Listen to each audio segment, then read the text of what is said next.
Yesterday, we heard from Democrats in the state reacting to many of the policies that have come out of the Trump administration in the first 2 months of his term. While they're not happy, a recent CNN poll showed that 79% of Republican and Republican-leaning voters are feeling good about the GOP.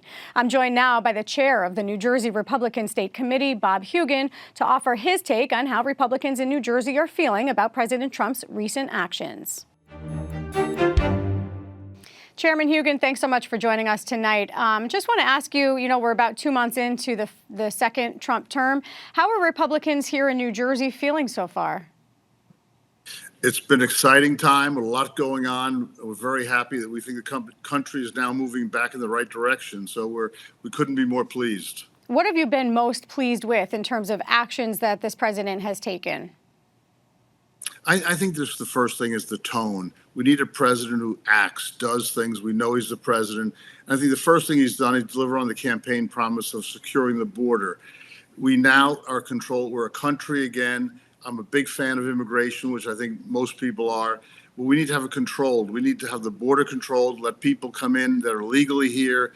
And so I'm a big fan of that. Let's get that done. A lot more work being done to get the country safe again, get the economy going, deregulation, a lot of positive things going on.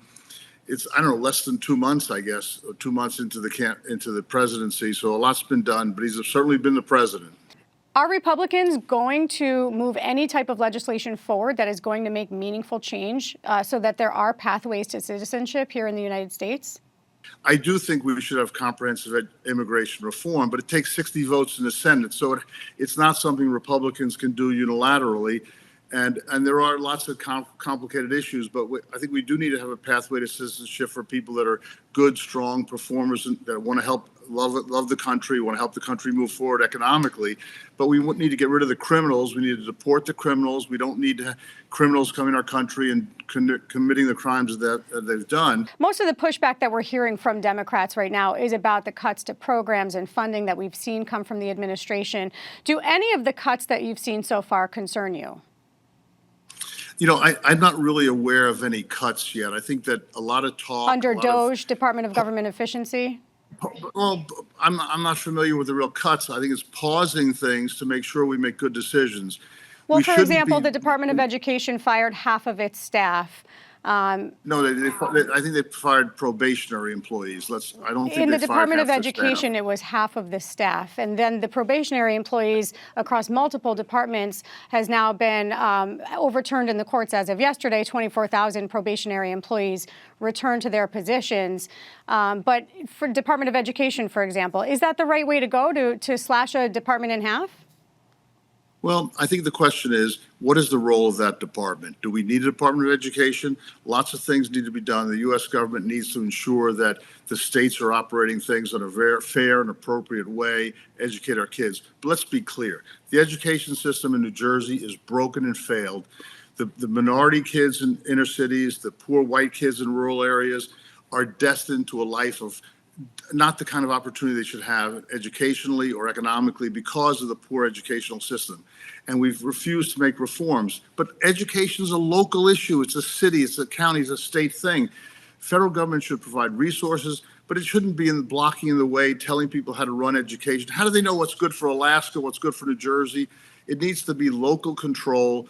It's locally funded for the most part, with oversight, not bureaucracy telling people how to do things. So I'm a big believer in deregulation. Let people get back to work. Let teachers teach, and let's get things going here and improve the outlook for our kids, because it's shameful for what we've done for generations of kids, especially here in New Jersey. Well, and local curriculum is set here in New Jersey for New Jersey schools. When it comes to tariffs, just in the last few seconds, the president ran on making the United States more affordable. Are tariffs the way to go? Is this the right move when Trump himself says that we may be entering a recession?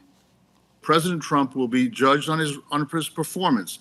Did he deliver lower prices, the economy growing, freeing it from strangling regulation, et cetera?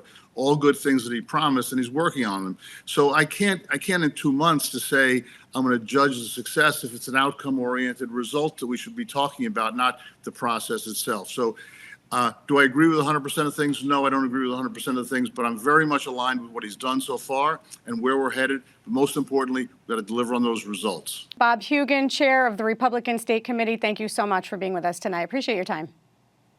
Thank you.